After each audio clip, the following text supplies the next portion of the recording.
हमसे अवनीश गुप्ता। आज हमारे साथ है दिनेश सिंह, भारतीय युवा कांग्रेस के प्रदेश महासचिव जी।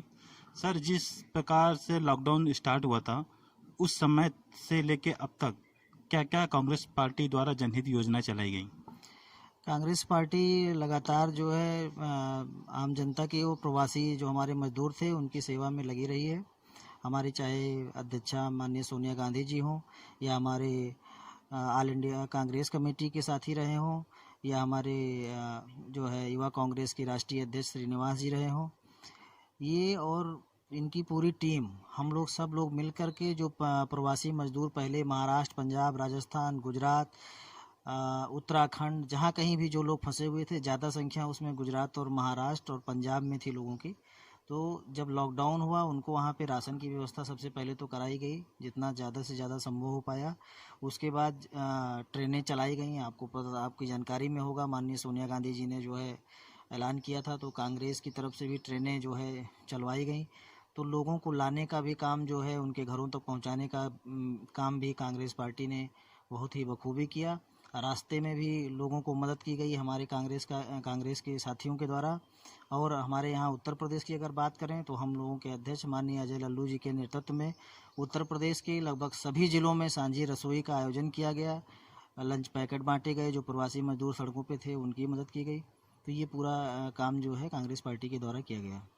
सर, जिस प्रकार दिन प्रतिदिन कोरोना जैसी महामारी के जो पेशेंट बढ़ते जा रहे हैं, लखनऊ में करीब 13,500 पेशेंट, माफ़ करिएगा, उत्तर प्रदेश में करीब 13,500 पेशेंट हो गए हैं और भारत में अब तक करीबन 3.5 लाख पेशेंट हो गए हैं। तो क्या लॉकडाउन का असर रहा कि नहीं रहा? लॉकडाउन का असर आप क्या कहेंगे, लॉकडाउन पूरी तरीके से फैल रहा है। कोई इसका जो है समुचित व्यवस्था नहीं की गई थी। जब लॉकडाउन की व्यवस्था करनी थी, लॉकडाउन कोरोना महामारी से बचने के उपाय करने चाहिए थे, तब मोदी और ट्रम्प जी का जो है नमस्ते कार्यक्रम चल रहा था गुजरात में। मध्य प्रदेश की सरकार को गैर कानूनी तरीके से गिराने का काम कर रही थी ये बीजेपी की सरकार। जैसा कि आप लोगों को पता भी चला होगा कि माननीय शिवराज सिंह जी का एक ऑडियो जो है वायरल हुआ है, जिसमें उन्होंने स्वीकारा है कि शीर्ष नेतृत्व चाहता था कि कांग्रेस की सरकार मध्य प्रदेश में गिरे और इस वजह से सरकार गिराई गई। गैर कानूनी तरीके से चुनी हुई सरकार, लोकतांत्रिक तरीके से जो चुनी हुई सरकार थी, उसको गिराने का काम इन लोगों ने किया। और इसी चक्कर में जो कोरोना महामारी थी वो और भयावह रूप ले ली। उसका कोई लॉकडाउन का कोई खास असर नहीं पड़ा है। आज भी अगर आप देख लीजिए तो आज आत्मनिर्भर बनने के लिए कहा जा रहा है हमारे प्रधानमंत्री जी, हम सभी लोगों को आत्मनिर्भर। तो हम लोगों को अपने ऊपर अभी डिपेंड करता है कि हम लोग अपनी रक्षा स्वयं कैसे करते हैं, क्योंकि आत्मनिर्भर बनाने के लिए बोला जा रहा है हम लोगों को। सर, जिस तरह अभी मध्य प्रदेश में उपचुनाव होने वाला है और बिहार में विधानसभा चुनाव होने वाला है, तो इसका असर कैसा रहेगा? मध्य प्रदेश में विधानसभा चुनाव में हमने जो है ऑल इंडिया कांग्रेस कमेटी की तरफ से मैं वहाँ पे जो है 3 जिलों का मैं इंचार्ज भी रहा हूँ। और वहाँ पे सरकार कांग्रेस पार्टी की बनी थी, जनता के द्वारा चुनी हुई सरकार थी और उसको अलोकतांत्रिक तरीके से गिराया गया है, धन बल का प्रयोग करके, नियम कानून की धज्जियाँ उड़ा करके।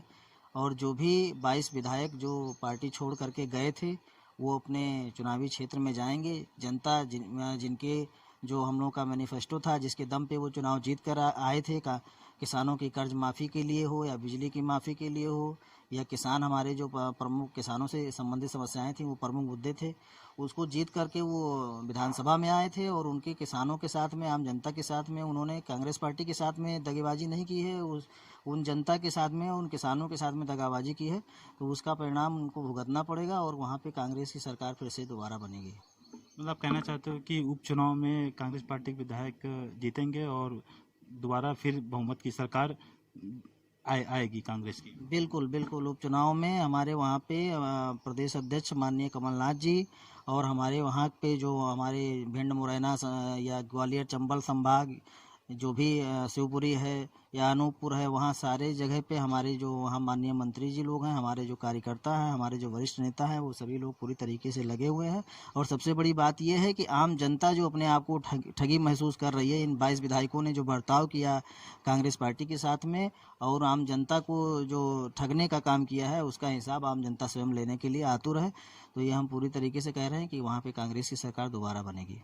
सर, एक खबर अभी आई थी सूत्रों के हवाले से, जहाँ पे सिंधिया जी का जो घराना कहा जाता है, वहाँ पे होर्डिंग पे सिंधिया जी की फ़ोटो अब हटने लगी है। सिंधिया जी ने कहा कि उन्हें सम्मान नहीं मिलता था और जो है मिलने का समय नहीं दिया गया। आप लोगों को जानकारी होगी, हम लोगों के जो नेता हैं, हम लोगों के आदरणीय, हम लोगों के सम्मानीय माननीय राहुल गांधी जी का बयान आया था कि सिंधिया जी और उनके संबंध मित्रवत रहे। सिंधिया जी एक ऐसे व्यक्ति थे जो कभी भी उनके घर में आ जा सकते थे।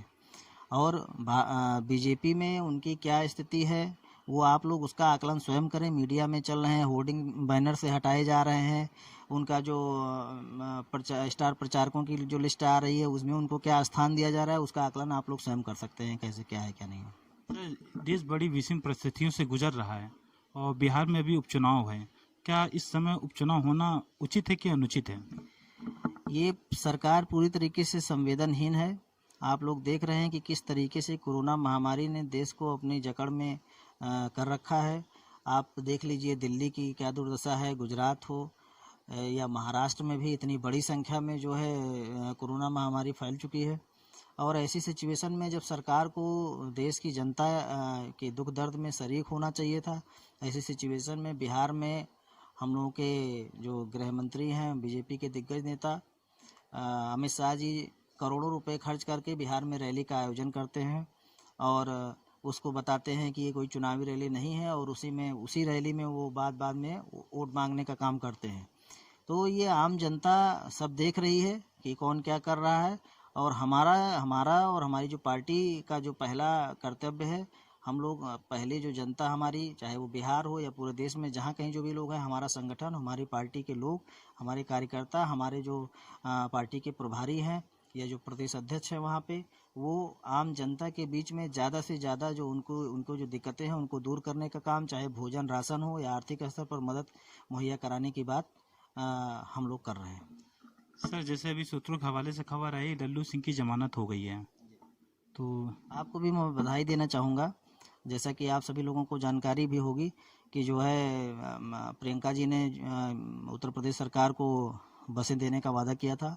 बसें उत्तर प्रदेश के गाजीपुर बॉर्डर पे, नोएडा और गाजियाबाद के बॉर्डर पे बड़ी संख्या में बसें खड़ी रहीं, लेकिन ये सरकार जो कि बड़े पैमाने पर उत्तर प्रदेश में भ्रष्टाचार जो उजागर हो रहे हैं उनकी जांच नहीं कर पा रही है, लेकिन उन बसों को जो है 24 घंटे के अंदर बैठ करके उनका पूरा डाटा तैयार किया गया और उसमें केवल आनाकानी की गई बसें ना लेने के कारण। और उसी प्रक्रिया के तहत हमारे उत्तर प्रदेश कांग्रेस कमेटी के जुझारू अध्यक्ष अजय कुमार लल्लू जी मजदूरों के हित में, प्रवासी लोगों के हित में सड़क पर उतरे थे कि उनको बसें मुहैया कराई जाए, उनको उनके घरों तक पहुंचाया जाए। और इस दमनकारी सरकार ने उनको गिरफ्तार किया था। लगभग 1 महीने जेल में रहने के बाद उनको आज, आपको भी मैं बधाई देना चाहूँगा कि आज जो है लखनऊ हाई कोर्ट से उनको जमानत मिली है। और कांग्रेस कार्यकर्ता उनके लिए लगातार संघर्षरत था। हम लोग लड़ाई लड़ रहे थे जिसमें हमारे कई कार्यकर्ताओं के ऊपर, जिला अध्यक्षों के ऊपर मुकदमे लादे गए फर्जी तरीके से, लेकिन आज हम सब लोगों के संघर्ष को सफलता मिली है और माननीय अध्यक्ष जी को जमानत मिली है। आप लोगों को भी बधाई देना चाहूँगा। सर, जिस समय कोरोना महामारी आई थी और लॉकडाउन हुआ था, उसमें कई बच्चों के पेपर छूट गए थे, हाई स्कूल वालों के, और काफ़ी जो एग्ज़ाम हुए थे। क्या इस समय होना अनुचित है वो? ये आप आकलन ये कर सकते हैं कि जैसे मैंने पहले ही बोल चुका हूँ कि माननीय मोदी जी हमारे जो प्रधानमंत्री हैं उन्होंने बोल दिया आत्मनिर्भर बनने के लिए। जब देश आज ऐसी विषम स्थितियों से गुजर रहा है और कोरोना के मामले आप स्वयं बता रहे हैं कि लगभग 3.25 लाख पहुंच चुके हैं, इतनी बड़ी संख्या हो गई, भारत लगभग चौथे नंबर में आ गया पूरे विश्व में। तो ऐसी स्थिति में जब आत्मनिर्भर बन के ही हम सब लोगों को अपनी रक्षा करनी है तो कहाँ तक ये उचित होगा कि स्कूल और कॉलेज खोले जाएं। जब संक्रमण इतनी तेज़ी से बढ़ रहा है तो मुझे लगता है कि अभी इस पे जो है थोड़ा इंतज़ार करना चाहिए, वेट एंड वॉच की पॉलिसी अपनानी चाहिए इस विषय पे। Sir, glass